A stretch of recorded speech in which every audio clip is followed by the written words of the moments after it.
Council classes में आप लोगों का एक बार फिर स्वागत है। आज हम लोग चर्चा करने जा रहे हैं जो उत्तर प्रदेश में सभी विभागों में कार्यरत, चाहे बेसिक विभाग हो या अन्य विभागों में जो ऑफिस में कार्यरत हैं, आउटसोर्सिंग के माध्यम से जो कर्मचारी हैं, संविदा कर्मचारी हैं और डेली वेजेस पे जो कर्मचारी लगे हुए हैं, उनके बारे में हम लोग चर्चा करेंगे। इसके पूर्व में हम लोगों ने उनकी जो स्थिति है, जो उनकी नौकरी की स्थिति है और उनका मानदेय क्या है, कितना है, कैसे है, क्या स्थिति है, उस पर हम लोगों ने चर्चा की थी। और हाल फिलहाल में कुछ खबर ऐसी आई थी उस समय कि उनके मानदेय बढ़ने की, उनकी जो सहूलियत है उसको बढ़ने बढ़ाने की चर्चा हो रही थी, लेकिन उस पर अमली जामा अभी तक नहीं पहन पाया। अब अभी जो मामला अभी निकल करके आया है न्यूज़पेपर के माध्यम से और कुछ विश्वस्त जो अधिकारी हैं उनके माध्यम से जो जानकारी मिली है वो ये है कि इनका जो मानदेय है वो बढ़ाया जाएगा। अब कितना बढ़ाया जाएगा, कहाँ कैसे बढ़ेगा, क्या उसकी कार्य योजना बनेगी, हम लोग उसी के बारे में चर्चा करने वाले हैं। आइए हम लोग थोड़ा सा समझ लेते हैं कि जो भी ये आदेश आने वाला है, जो भी ये मानदेय वृद्धि होगी वो किस पर होगी, कितने होगी और कितने लोग इससे लाभान्वित होने की गुंजाइश वहां पर दिख रही है। काफी समय से ये खबर आती है, संविदा कर्मचारियों का वेतन बढ़ेगा, उनकी स्थितियां सुधरेगी, जो सहूलियत है उसमें उनको कुछ सहायता मिलेगी। अगर सहूलियत की बात करें, वेतन से इतर अगर हम लोग सहूलियत की बात करें तो अभी आपको जानकारी मिली होगी जैसे शिक्षा मित्रों के संदर्भ में, इनके संदर्भ में काफी कुछ चर्चा पर चर्चा चलती रहती है। एक इनका ट्रांसफर का मामला था, क्योंकि जब ये परमानेंट हो गए थे तो इन लोगों का विद्यालय बदल गया था इधर उधर, कुछ लोग पहुंच पाए थे, कुछ लोग नहीं पहुंच पाए थे अपने वापस मूल विद्यालय में। तो काफी लंबे समय से एक मांग थी कि इनका ट्रांसफर किया जाए, जहां ये चाहते हैं अपने मूल विद्यालय पहुंच जाएं, या फिर जो महिलाएं हैं उनको अपने मूल विद्यालय पहुंचने की स्थिति बन जाए। और बहुत से लोग, बहुत सी महिलाएं हैं जिनकी शादी हो गई है तो जिस जगह जाना चाहती हैं वहां पहुंच जाए। तो सहूलियत के नाम पे जो चर्चा पहले चल रही थी उसमें एक पहली सहूलियत ट्रांसफर की यहाँ पर मिली हुई है। तो अभी न्यूज़पेपर के माध्यम से और विभाग के जो अधिकारी हैं उनके माध्यम से, जैसे बेसिक विभाग में जो प्रमुख सचिव हैं उनके माध्यम से एक जानकारी मिली कि जो यहाँ पर बेसिक में काम कर रहे हैं, अगर हम लोग देखें तो बेसिक में जो काम कर रहे हैं अनुदेशक और शिक्षा मित्र, इनके मानदेय बढ़ने के लिए वहां पर संकेत मिला है। और अभी न्यूज़पेपर में जो निकला हुआ है उसमें ये एक संकेत मिला है कि शिक्षा मित्रों का जो मानदेय है वो 2 गुना हो जाएगा और जो अनुदेशक है उनका मानदेय बढ़ेगा, क्योंकि इनकी मांग 17,000 रुपए की पहले से चलती रही है। अगर अनुदेशक के संदर्भ में हम लोग बात करें, कोर्ट में भी मामला चल रहा है और सिंगल बेंच ने, हाई कोर्ट सिंगल बेंच ने अनुदेशकों के पक्ष में 17,000 देने के लिए आदेशित कर दिया है। डबल बेंच और सुप्रीम कोर्ट की गाइडलाइन के कुछ हिसाब से यहां मामला चल रहा है। बहुत विस्तार से जानकारी उपलब्ध नहीं है कि क्या स्थिति इस समय 17,000 की वहां पर चल रही है। फिलहाल वो जो भी हो, अभी ये स्थिति बन रही है कि अनुदेशों का भी मानदेय बढ़ेगा, शिक्षा मित्रों का 2 गुना होगा। ये 100% सटीक जानकारी नहीं है, इससे ज्यादा भी हो सकता है, कम भी हो सकता है, लेकिन जो हाल फिलहाल में चर्चा है वो यही है। अब मानदेय किसका किसका बढ़ेगा, कितने लोग इससे लाभान्वित होंगे, तो अगर पूरे यूपी में देखा जाए तो सब मिला करके 8 लाख लोग इससे लाभान्वित होने की संभावना यहां पर दिख रही है। इसमें संविदा कर्मचारी हैं, आउटसोर्सिंग के माध्यम से जो नियुक्त हैं उनको है, और डेली वेजेस पे कुछ लोग काम कर रहे हैं उनको, उनका मानदेय बढ़ने की संभावना यहां पर है। अब संविदा कर्मचारी हम लोग समझ लेते हैं कि 11 महीने की संविदा होती है और 11 महीने के बाद इनका नवीनीकरण किया जाता है। ऐसे लोग हैं, इनकी जो नियुक्ति होती है वो प्रॉपर जो कर्मचारी होते हैं, जो परमानेंट कर्मचारी होते हैं, उनकी ही तरह इनका होता है। परीक्षाएं होंगी, परीक्षा नहीं होगी तो एकेडमिक से जो भी व्यवस्था होती है परमानेंट कर्मचारियों की, वहां पे जो समकक्ष लोग हैं उनके माध्यम से उनको संविदा कर्मचारी कहते हैं। आउटसोर्सिंग के माध्यम से कि कुछ टेंडर के माध्यम से लोगों को लिया जाता है, इनका भी नवीनीकरण किया जाता है, इस टाइप के हैं। और कुछ डेली वेजेस पे लोग काम कर रहे हैं वो हैं। सब मिलाकर के लगभग 7 से 8 लाख लोग यूपी में हैं जो इस तरह के पदों पर काम कर रहे हैं। उनका मानदेय बढ़ने की बात हो रही है। अब कितना बढ़ेगा कितना नहीं बढ़ेगा इस पे अभी स्पष्टता नहीं हो पाई है, लेकिन अब ये तय है, क्योंकि चर्चा बार बार हो रही है। जब भी चर्चा होती है तो जो कर्मचारी हैं, जो मानदेय पे कार्यरत कर्मचारी हैं, उनको छोड़ करके सबको विश्वास हो जाता है कि कुछ ना कुछ बढ़ेगा, उन्हीं को भरोसा नहीं हो पाता है। उसका कारण है कि कुछ लोग लगभग 10 साल से, कुछ लोग 20 साल से, कुछ 5 साल से वो लोग काम कर रहे हैं और उनके साथ इसी तरीके का खेल किया जाता है, चर्चा की जाती है, कमेटी बनती है और उसका क्या निर्णय निकलता है वो सामने नहीं आता है। निर्णय सामने ना आए, लेकिन अगर संबंधित विभागों को उनके निर्णय की सूचना अगर दे दी गई होती या दे दी गई हो तो कुछ न कुछ वित्त से संबंधित कुछ निर्णय निकल करके आ जाए और उनको वेतन बढ़ने की जानकारी उनको मिल जाए।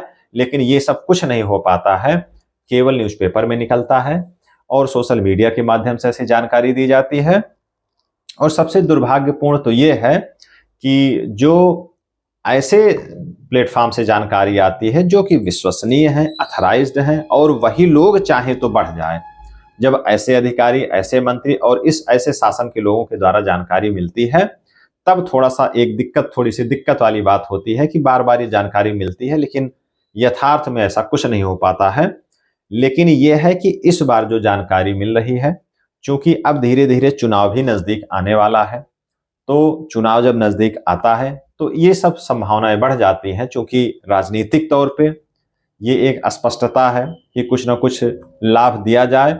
और वैसे भी कोई भी शासन हो, चाहे जो भी राज्य हो, चाहे जिस जिस प्रकार की सत्ता हो, वह चाहती भी है और उसको चाहिए भी ऐसा कि जो लोग काम कर रहे हैं, इतने दिनों से काम कर रहे हैं, और खास करके संविदा कर्मचारी, ये आउटसोर्सिंग के जो भी लोग हैं, ये एक नियत मानदेय पर काम करते हैं। मान लीजिए किसी का वेतन अगर 10,000 है मानदेय, तो अगर 20 साल से भी ये काम करते रहते हैं तो 10,000 रुपए इनको लगभग मिलता है, उससे ज्यादा नहीं मिल पाता। अगर कभी बढ़ा 10-5 साल में तो 1,000-2,000 बढ़ता है। उसके अलावा ना किसी प्रकार का महंगाई भत्ता, ना किसी प्रकार का कि इनको इंक्रीमेंट मिल पाती है, तो ये सब सुविधाएं नहीं मिल पाती हैं। अन्य जो कर्मचारी हैं परमानेंट, उनके बराबर अन्य कोई सुविधा भी नहीं मिल पाती है, चाहे अवकाश को लेकर के हो, चाहे मेडिकल को लेकर के हो, किसी प्रकार की अन्य सुविधा उनको नहीं मिल पाती है। तो इसलिए चुनाव के समय में ये सब लाभ देने की आवश्यकता नजर आती है। अगर ये स्थितियां पहले से ही रहे कि इंक्रीमेंट उनको मिलता रहे, सीमित ही मिले, महंगाई भत्ता उनको मिलता रहे, साल भर में 2 बार ना मिले, एक ही बार मिले, तो ये स्थितियां चुनावी वर्ष, चुनावी लाभ देने के चक्कर में उस समय ये स्थितियां ना आन पड़े। कहने का आशय सिर्फ 2 है। एक तो ये है कि अगर बार बार चर्चा हो रही है तो कभी ना कभी तो होना है उसको, एक ये। और दूसरी ये स्थिति है कि इतना कम मानदेय है, इतनी विपरीत परिस्थितियां हैं और खास करके उसी विभाग में उसी समान पद पर लोग काम कर रहे हैं और बार बार ये डींगे हाकी जाती हैं कि समान पद के लिए समान वेतन होगा, समान कार्य के लिए समान वेतन होगा। और जो मिनिमम एक मजदूरी तय की जाती है सरकारों के द्वारा, केंद्र सरकार के द्वारा, तमाम नीति बनाने वाली जो एजेंसीज हैं उनके द्वारा, कि मिनिमम कभी बोला जाता है 18,000 मिनिमम मिल रहा है मजदूरों को, 21,000 मिल रहा है, कुशल अकुशल दुनिया भर का जो है बताया जाता है। वो सब सारी बातें यहाँ पर पता नहीं क्यों नहीं लागू हो पाती हैं, ये आज तक मेरी बात समझ में नहीं आ पाई है। और बीच बीच में कई कर्मचारियों को परमानेंट किया जाता है, कई का मानदेय बढ़ाया जाता है, लेकिन ये खबर आती है और कुछ का किसका बढ़ जाता है, खबर निकलती भी है कि संविदा कर्मचारियों का मानदेय बढ़ा दिया गया, कुछ आउटसोर्सिंग के लोग हैं बढ़ा दिया गया। किसका कहां से बढ़ जाता है, ज्यादातर बहुसंख्यक जो लोग हैं वो छूट ही जाते हैं, वो उनकी स्थिति वही की वही रह जाती है। इसलिए सबसे पहले ही मैंने कहा कि जो लोग काम कर रहे हैं उनके अलावा सबको लगता है कि अरे सबका तो मानदेय बढ़ गया, कल पेपर में निकला था, परसों निकला था, यहां से जानकारी मिली। लेकिन जिन 7-8 लाख लोगों की मैं बात कर रहा हूं, उनकी स्थिति लगभग जस की तस रहती है। कभी 10 साल में, कभी 5 साल में 1,000-2,000 रुपए उनका बढ़ता है।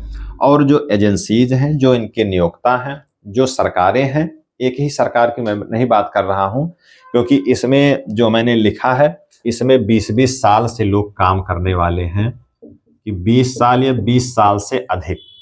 तो इस 20 से 25 साल में कम से कम 3 से 4 सरकारें आई। कोई भी एक सरकार चाहती तो बहुत कुछ अच्छा कर सकती थी। किसी भी सरकार ने इतना उत्साहजनक काम नहीं किया है कि उसको यहाँ पे कहा जाए कि हाँ पीठ थपथपाने वाला काम उन्होंने किया है, ऐसा नहीं है। तो इसलिए कहने का आशय ये है कि अगर इस तरीके से ये काम करके जाएं तो ये स्थितियां इनके सामने ना आए। लेकिन ये है कि जो स्थिति सामने है, जो भी सरकार सामने है, अब जो कुछ मिलना है उसी के माध्यम से मिलना है। तो हम लोगों को एक भरोसा करना पड़ेगा और सरकार को भी ये करना पड़ेगा कि इतने दिनों से आप बात कर रहे हैं देने की, तब आपको देना जरूर चाहिए। और इतने न्यूनतम मानदेय पे, इतने न्यूनतम पारिश्रमिक पे काम करना, उसमें अपना जीवन यापन करना थोड़ा सा आसान नहीं है। नहीं मिल रहा है तो जीना तो है ही है, काम तो करना ही है। तो सोशल मीडिया के माध्यम से जो लोग चैनल चला रहे हैं, जो लोग ऐसा कर रहे हैं, उनको भी आवाज उठानी चाहिए, उनके बारे में थोड़ा सा विस्तार करना चाहिए। और मेरा भी उद्देश्य सिर्फ इतना है, इससे अलग कोई उद्देश्य नहीं है।